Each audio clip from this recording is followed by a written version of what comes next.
This program is about unsolved mysteries. Whenever possible, the actual family members and police officials have participated in recreating the events. What you are about to see is not a news broadcast.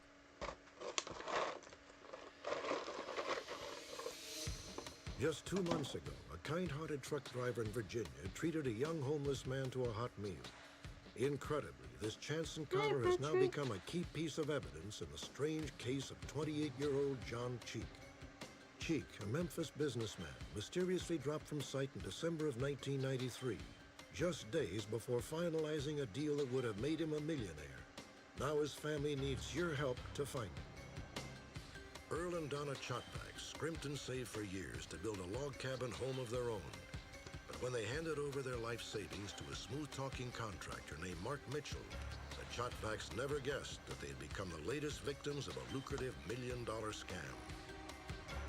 In 1917, 3 peasant children in Fatima, Portugal, claimed they were visited several times by a vision of the Virgin Mary.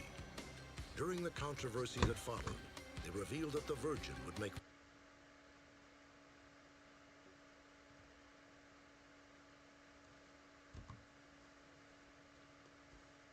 This program is about unsolved mysteries. Whenever possible, the actual family members and police officials have participated in recreating the events. What you are about to see is not a news broadcast.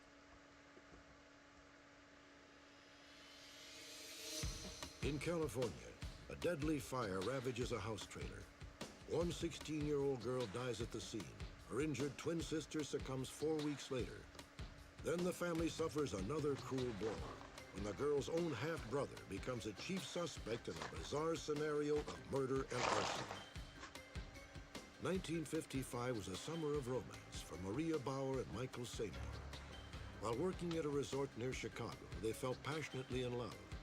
But when Maria returned to her native Germany, she returned alone and pregnant. Nearly 40 years later, her son Christoph needs your help to find his birth father, Michael Seymour. When bank executive John Grundhofer arrived at work on November 19, 1990, he became the target of a most bizarre kidnapping. His abductor was overweight, oddly dressed, and clumsy, but he wielded what appeared to be a homemade bomb and demanded $3 million in cash. For nearly 3 years, this unlikely criminal has managed to elude authorities. Perhaps someone watching tonight will be able to identify him. Join me for another intriguing edition of Unsolved Mysteries.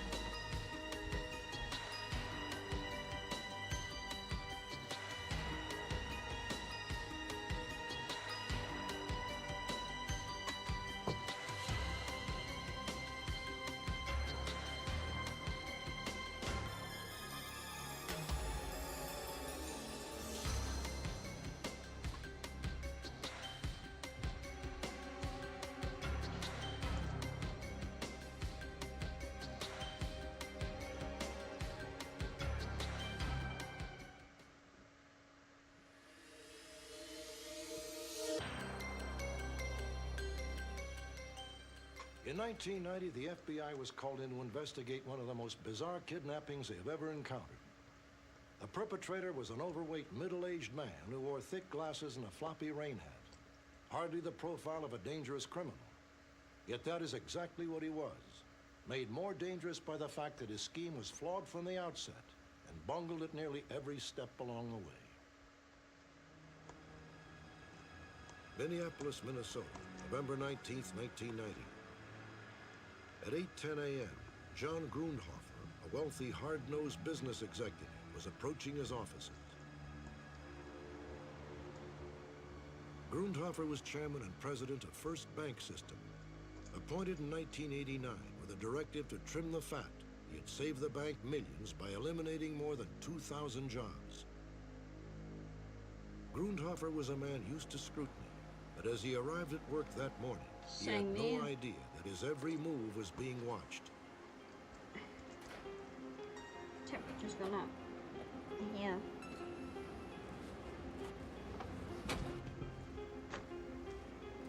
John, you're gonna have to go with me. What do you mean? Just get back in the car. Oh, there must be some mistake. I have no business with you. I think you do. This is Carl, and you are going with me. What do you want? Grundhofer kept his cool.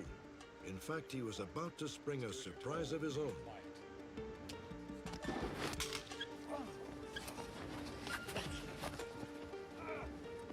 The commotion soon drew the attention of a witness. I heard shouting, and I looked over and saw two men rolling on the ground. It was at that point I thought there was a mugging going on. So I started to run over there to help whoever was being mugged. And I got about halfway there when the gentlemen had both gotten up and started to act like they knew each other. And so I'd slowed to a walk. What's wrong? Is somebody sick? You need some help? Look,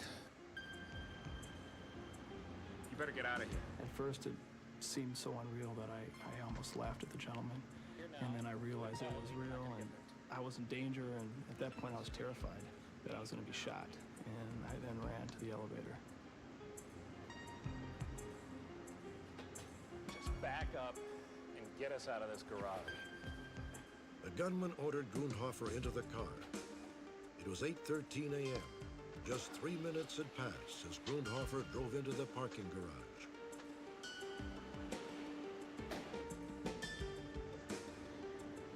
Now where do you want me to drive? Just head east. Just head towards Wisconsin. And give me your arm. What do you want with it? Give me your left arm and shut up. See, to avoid any further difficulties, I'm gonna attach this dynamite to you.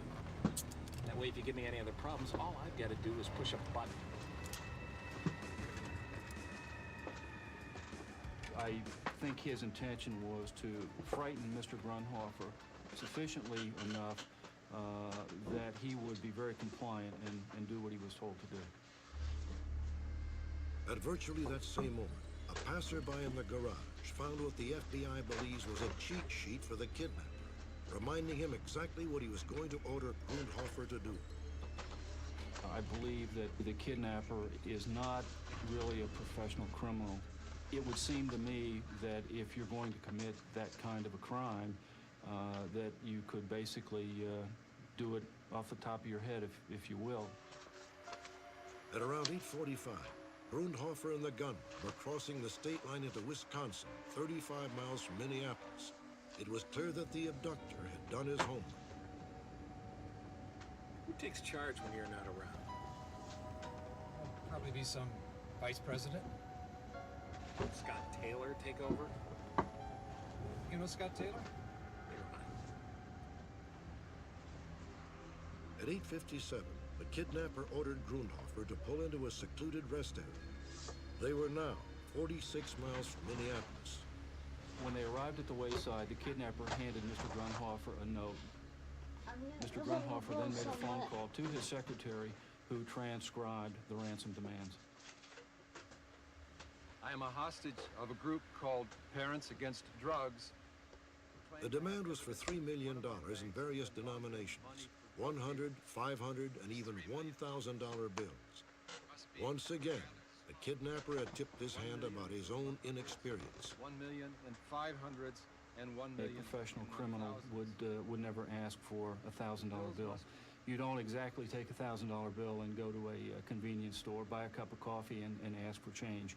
There aren't too many people that carry $1,000 bills with them. Officials at First Bank System began preparing the $3 million ransom. At around that same time, a gunman was discovering that he had made a crucial mistake. He had lost his cheat sheet. Have you got the note? What note? The note from the parking garage. I don't know what you're talking about. I used a note before. Written a few things down. Are you sure you didn't take it? I haven't seen this note. The gunman became more agitated. Shut up about it. Let's just go. He forced Grundhofer to hike down a steep slope in a remote wooded area. You got arrested. The kidnapper was apparently so out of shape that he struggled to make the descent. Eventually, the two men reached a spot where a plastic sack containing a sleeping bag had been left. Wait a minute. Hold. Wait right there. The gunman moved quickly. He removed the bomb.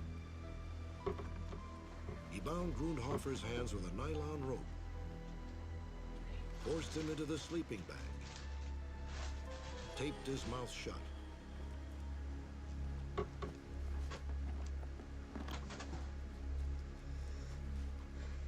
Grundhofer worked for 20 minutes to free himself.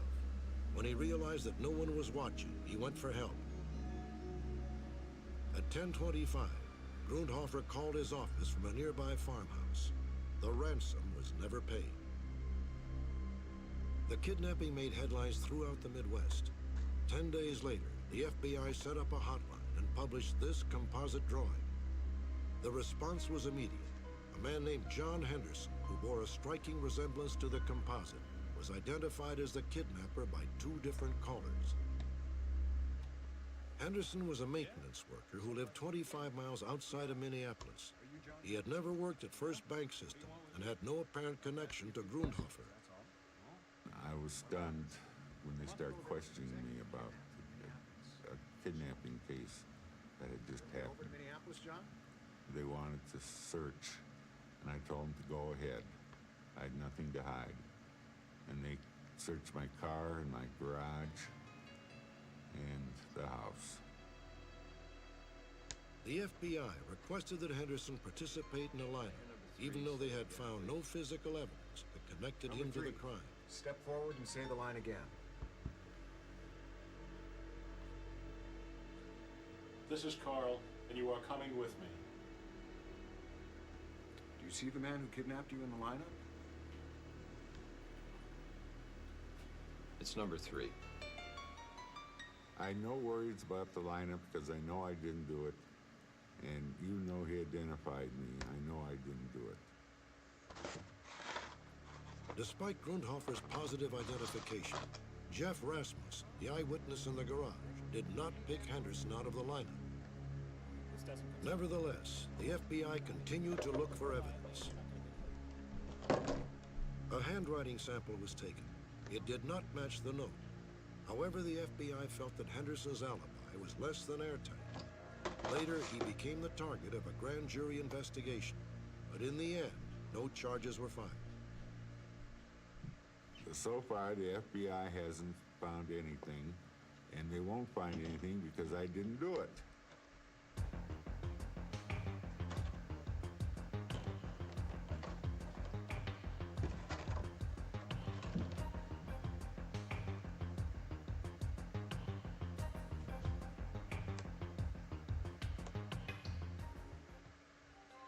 Next, a family is torn apart by accusations of arson and murder.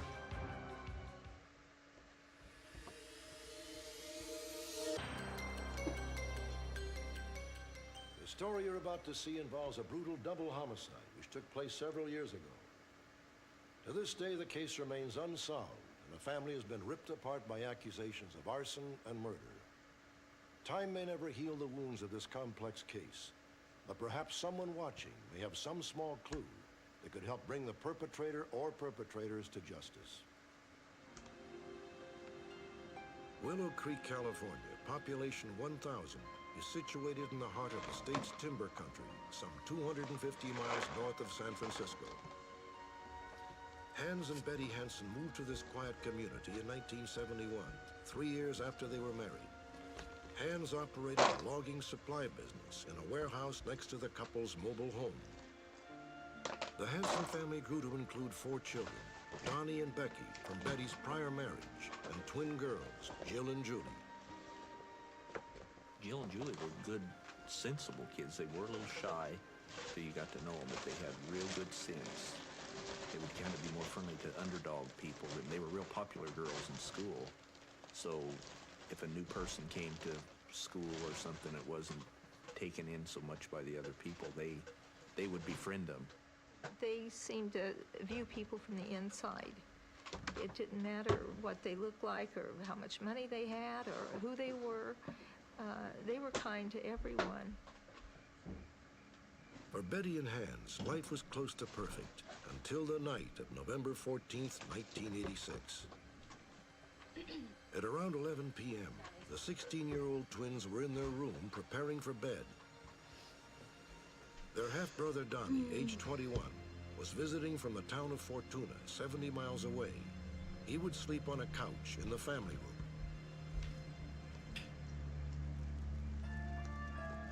At around 3 a.m., Betty Hansen suddenly awoke. Hands! Get up! I smell smoke! Get the kids! Oh, no.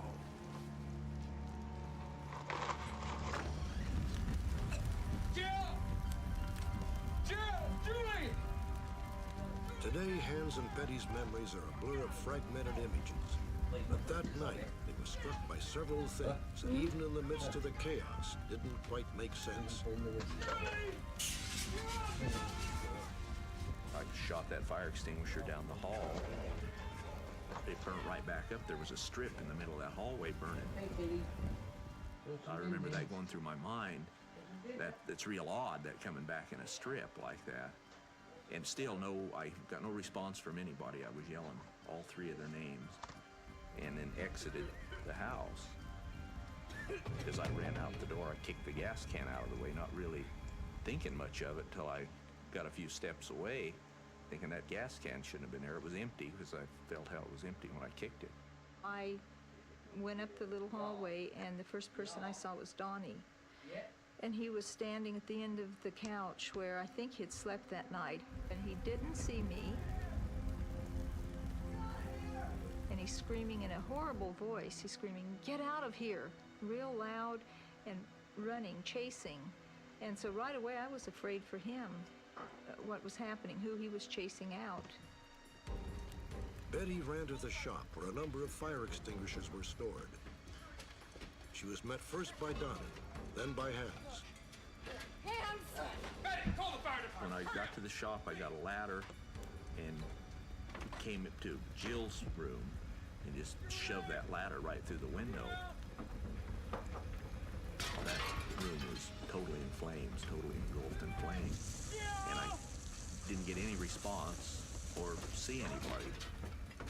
Hans, Betty, and Donnie continuously returned to the warehouse for fire extinguishers.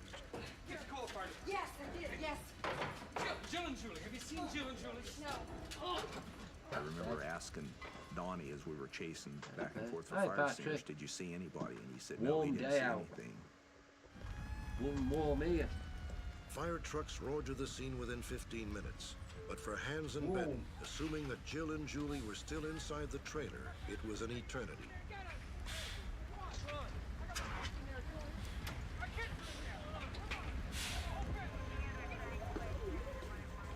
Minutes later, the Hansens were both shocked and relieved when a neighbor noticed a crumpled figure in a vacant lot across the road.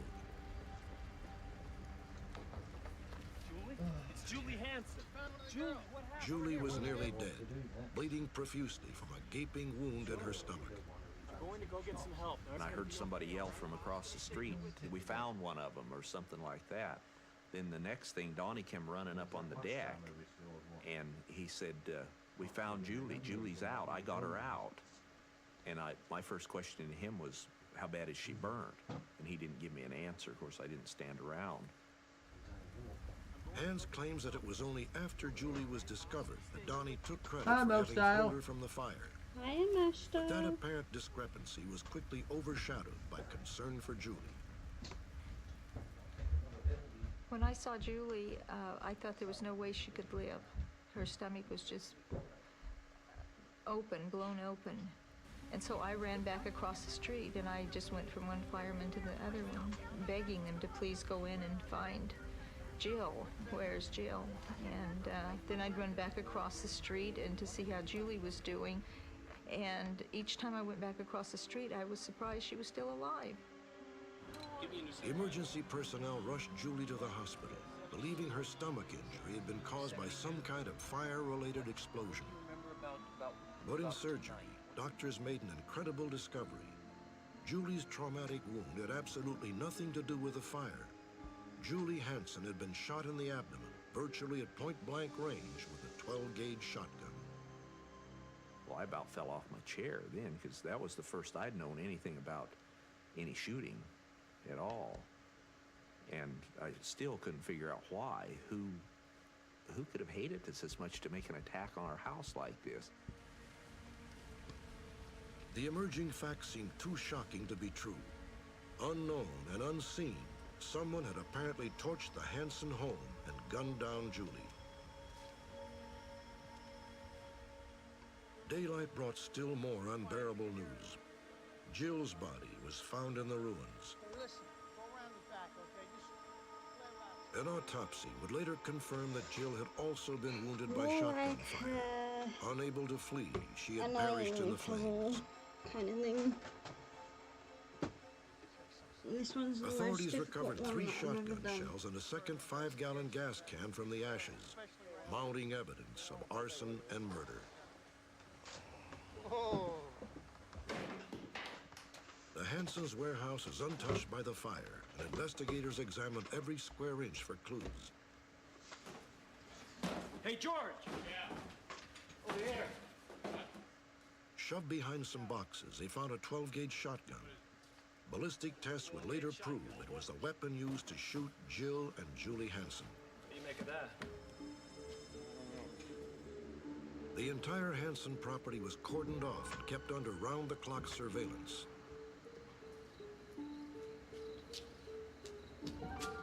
Two days after the fire, in the early morning, the officer on duty caught a prowler outside the warehouse.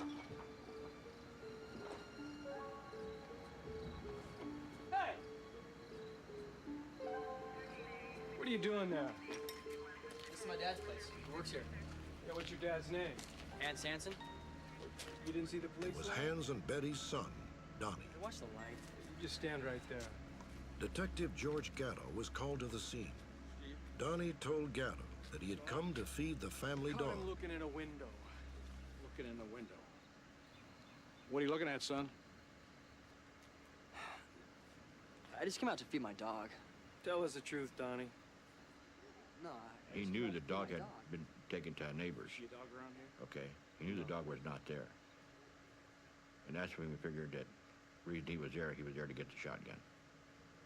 Because he didn't know we had found it yet. The case had taken an incredible turn.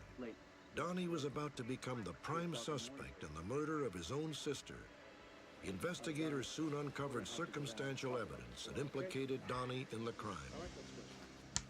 3 days before the fire, Donnie had borrowed the shotgun from a friend, and Donnie admitted keeping it in his car. Unspent shells found in the car matched those used in the attack. Donnie had purchased the ammunition the very evening Jill and Julie were shot.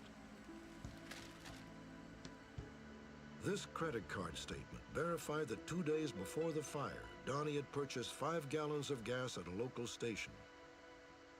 Witnesses confirmed that the container Donnie filled was identical to one of those found at the scene. So then what happened? There was only one person who might be able to confirm the growing suspicions, Julie Hansen.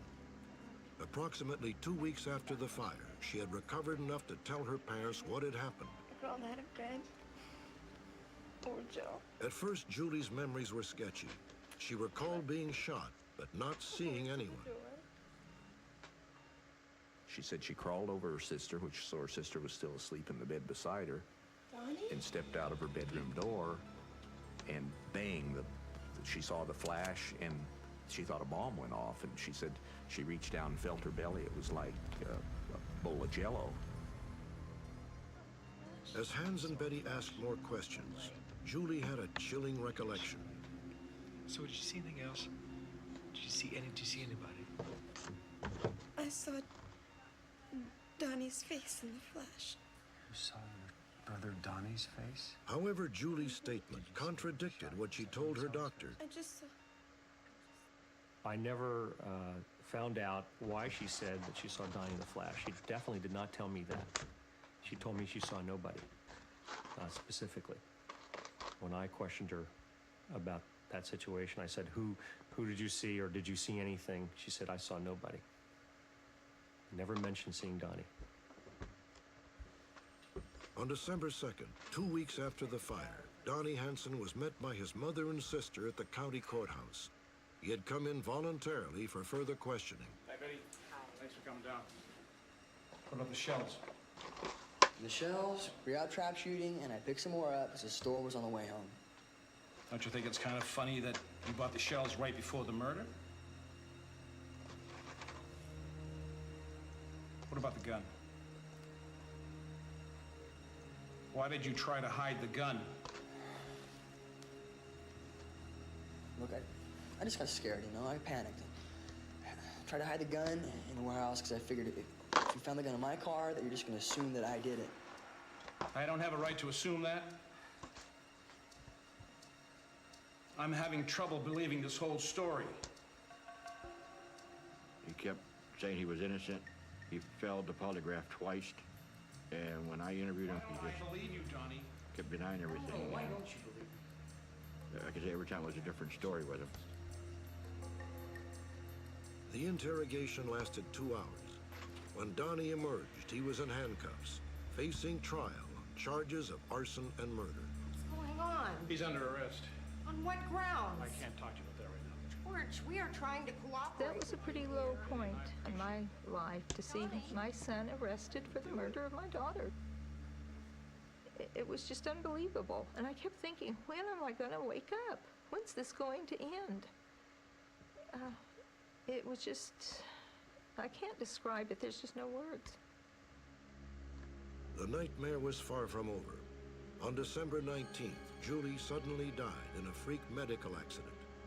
An air bubble had entered her bloodstream through an intravenous tube and stopped her heart.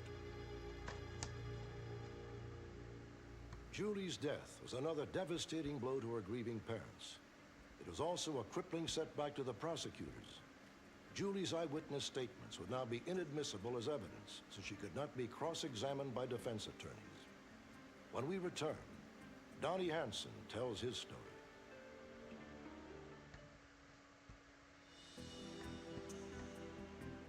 In April of 1988, Donnie Hansen went on trial for the murder of his half-sisters, Jill and Julie.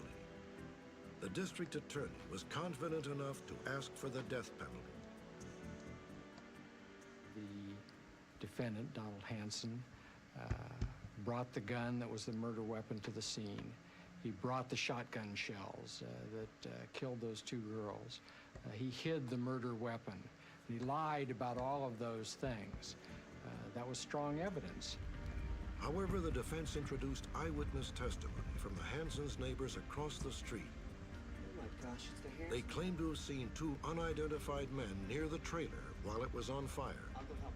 Their sighting became the cornerstone of a defense theory designed to show that Donnie Hansen was innocent. There were a tremendous number of unanswered facts and occurrences that happened that night that the prosecution couldn't explain and which were not consistent with Donnie having been involved. I was able to come up with at least a suggested scenario that tied all of the unanswered, or the majority of the unanswered factual questions together. The defense contended that around 3 a.m., two intruders, identity and motive unknown, approached the Hansons' trailer. The person had found Donnie's shotgun outside and, for whatever reason, decided to bring it inside with some shells. Picked the lock, came through the sliding glass door.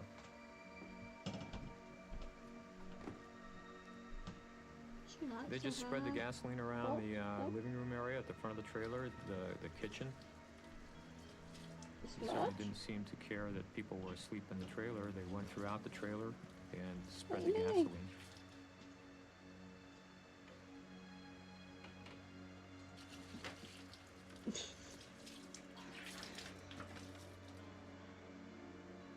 At some point during the activities of the perpetrator, Julie was awakened.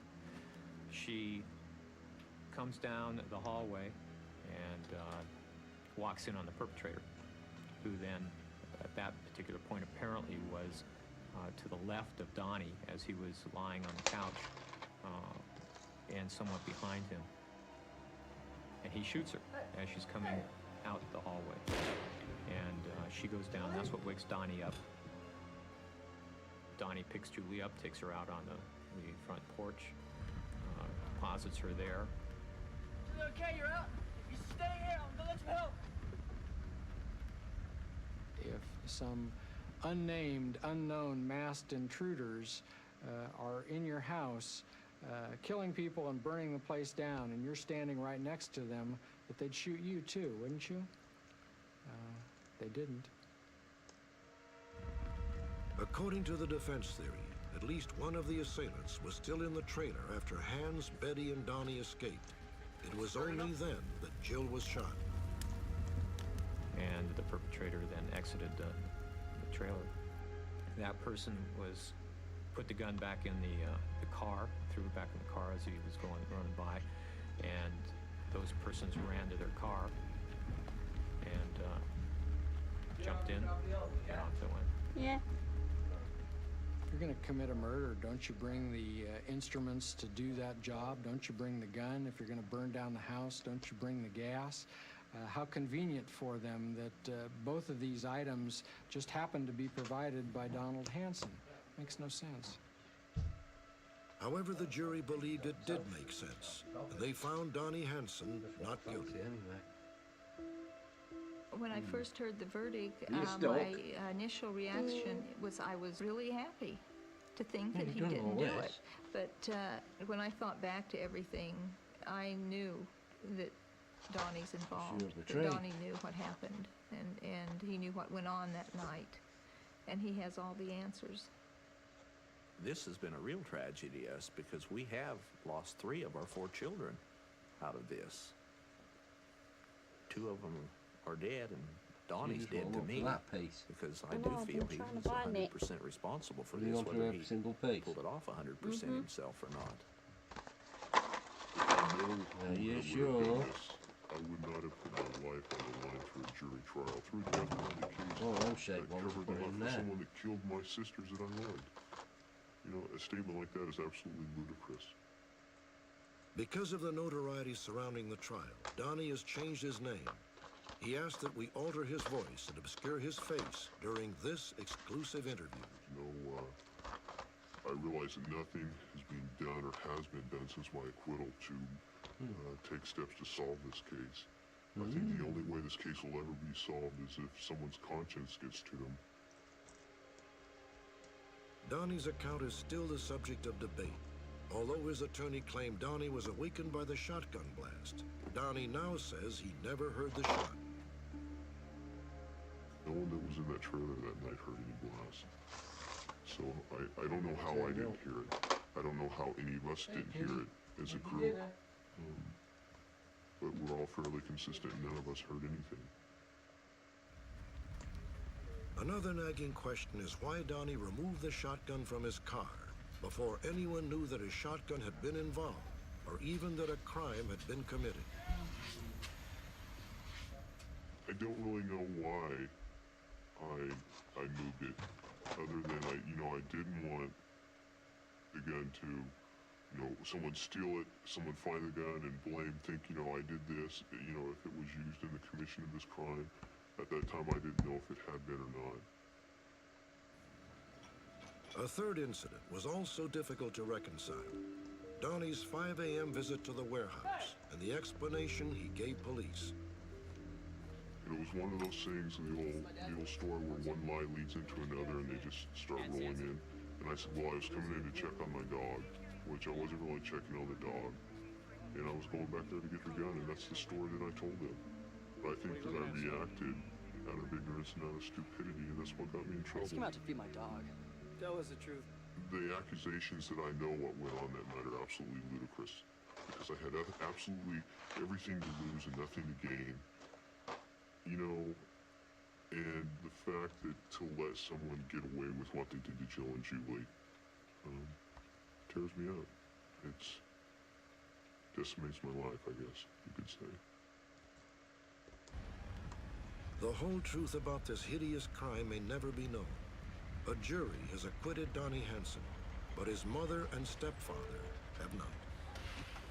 I believe the insurance policy was part of the motive. The insurance was on me. Donnie came home that night to wipe our family out. He brought the gun with him. He had the gasoline that he bought 2 nights previous.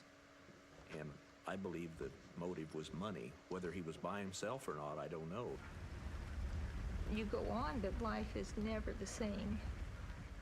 And you can build a new house or buy a new car, but you can't bring back the girls. And all we have left is memories. And it's really rough. Jill and Julie Hansen were 15 years old when these home movies were taken. Their parents have never gotten over the brutal crime that tore their family apart.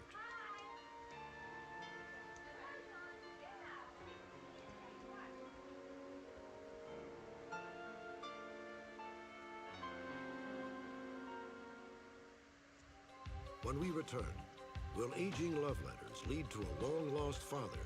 Perhaps with your help.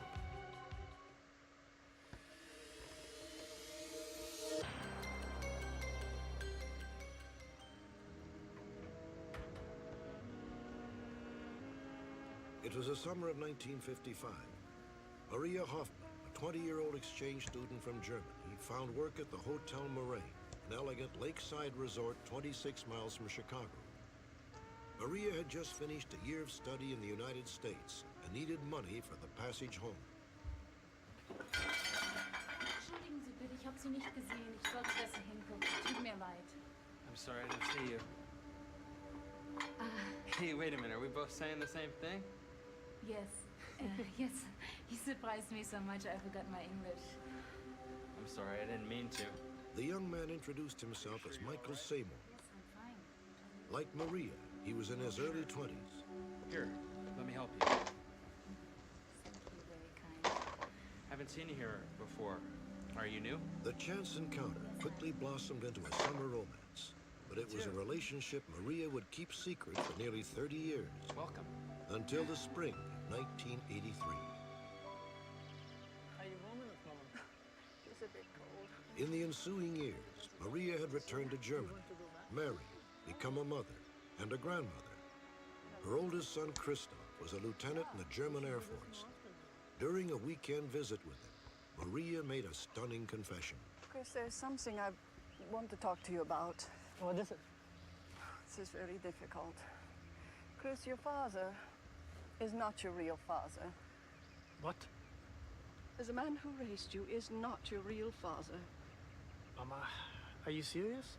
Your real father is a man I met when I was in the United States. Why haven't you told me this sooner? When my mother first told me this, I felt a little bit anger about her not telling me before. I'm your son. I have a right to know. I made the decision right there that I need to find him, that I need to find out what kind of man he is, that I want to see him and make my own decision whether I like him or not, and whether I want to stay in contact with him or not. How did it happen? It was the year after I was in school in America. Over the next hour, Christoph learned more about his biological father and the long secret romance. For Maria and Michael, the attraction had been instant and all-consuming. Together, they spent an enchanted summer. My mother told me that he was from Canada, that he was a very gentle man, and that she fell in love with this man and she had an affair with him.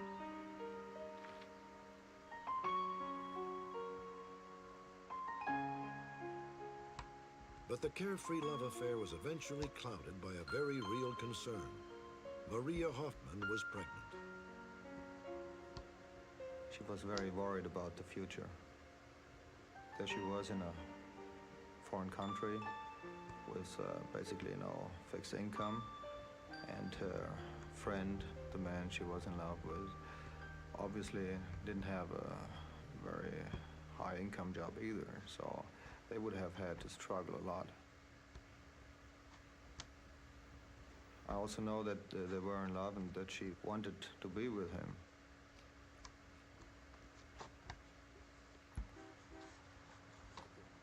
In October of 1955, Maria made an agonizing decision. She would return to Germany to have her baby without Michael Seymour.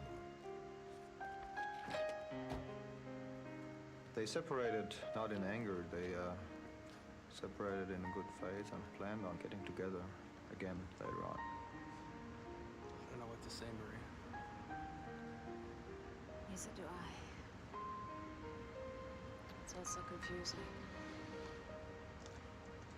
I know that I'll miss you. That wasn't an easy way for her, but it was the best way because she could go to the security of her family and had all the support that she needed.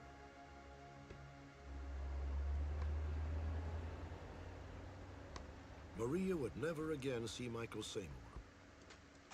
Christoph was born in Germany on May 22nd, 1956.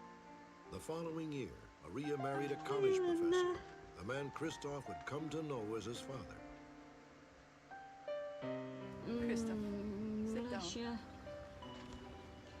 Well, apparently There's something we I got have for you. thunderstorms coming soon. I but have been saving all we've got these this years. many heat wave at the These are moment. letters It's just from your started. father. Perhaps it will help you to understand, or at least to have more information.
This puzzle is doing my head in.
Fun, fun, fun, fun.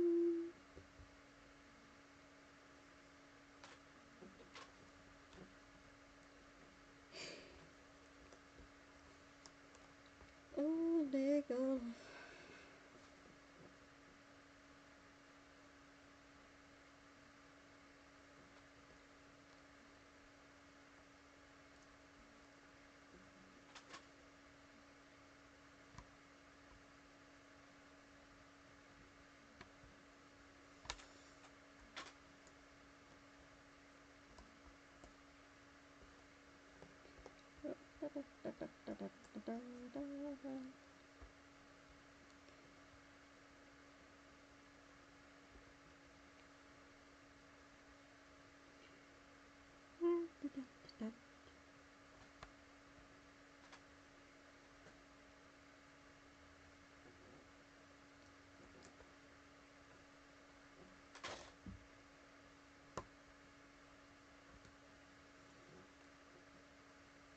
Right, okay, it's not in there. I'm just doing stuff that looks like it's gonna fit.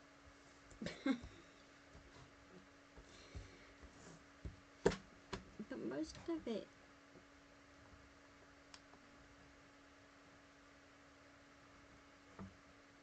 it's just this bit I'm working on ish.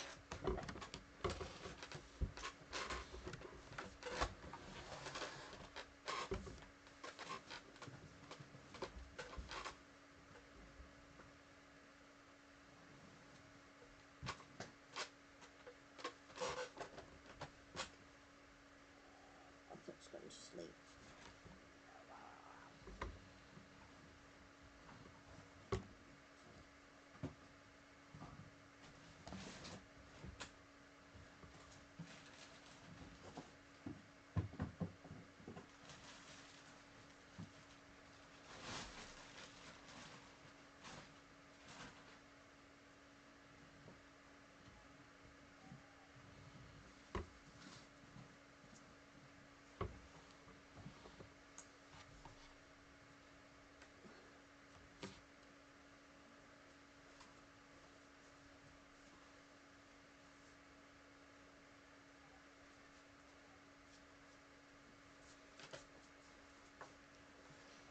Unusual for the seats to go under there and sleep.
Hamza, Hamza.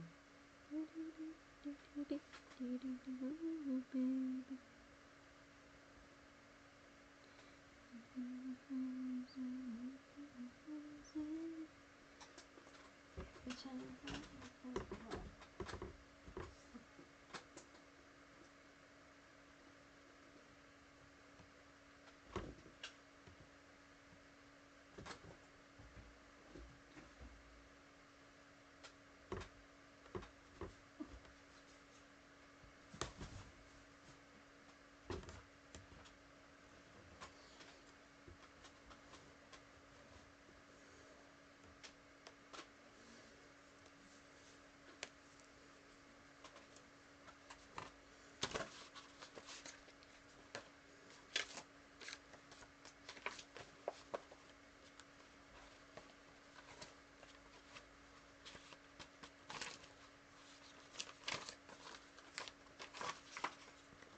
Everything changes but you. There isn't a part of what makes you move. Everything changes but you. You know every single day I've been thinking about you. And I know it's true, more than ever. What can I do? Tell me you don't mean that.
Everybody loves to know.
Yay!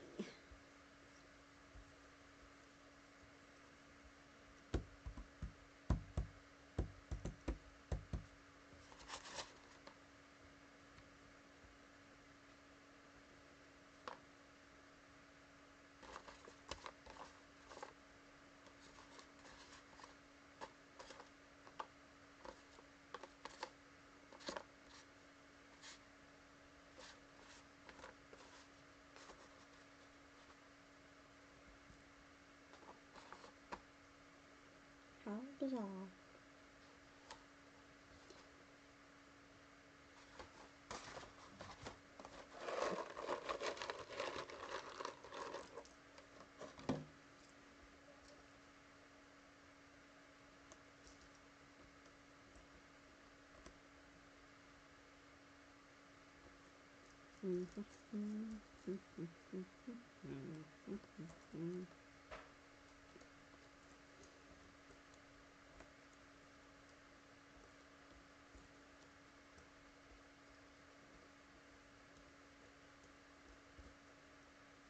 Like a lion in the times.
Matty, what are you doing?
The plan worked. They came on the map. And it blew up. Hey, Linda.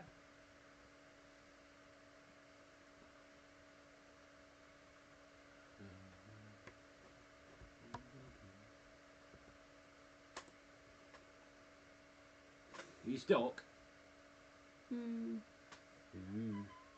What's the matter, Bubby? Hey, yeah. No, because you're going to run off. Yeah.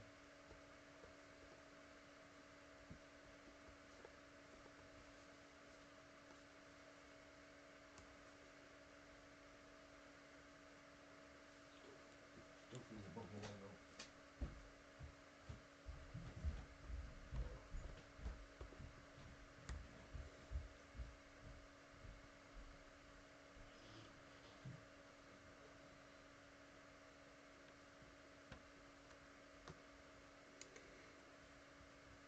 And I can't concentrate anyway.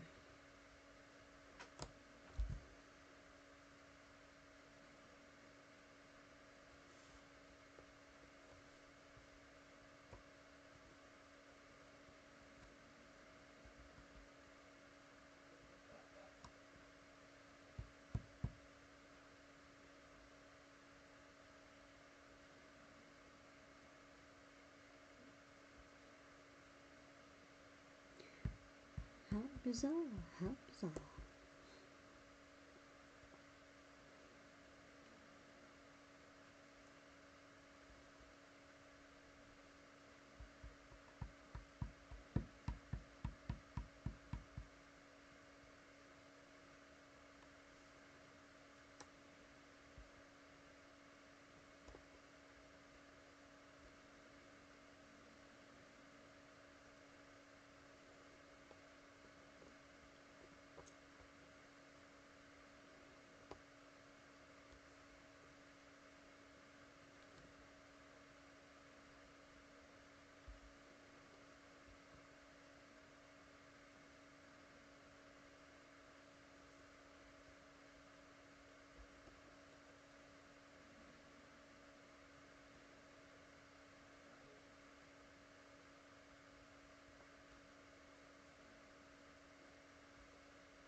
I will stand up for a little bit.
The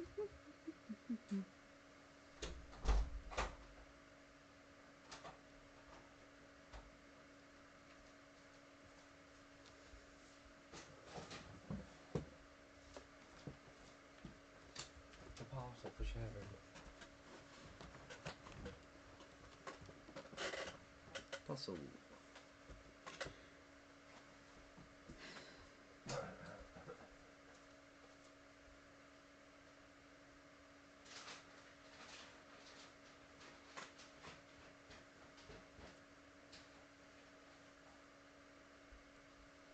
Shoes by the sound of it. Not seen him then. He's gone away. Hello.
Dear me. Dear, dear, dear me.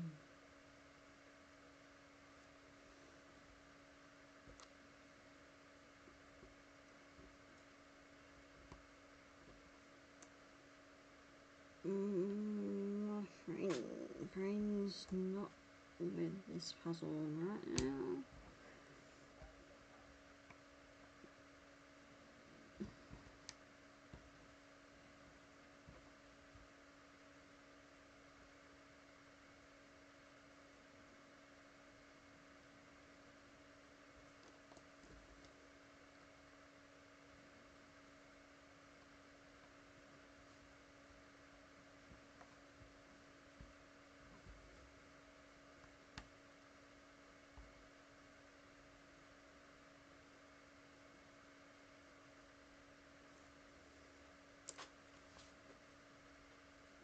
be right.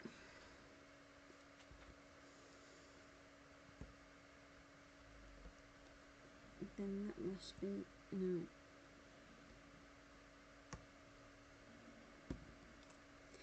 Why don't you stop attaching yourself to me arm.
Well, I've done some of it.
I'm gonna call it. I will see you guys later on.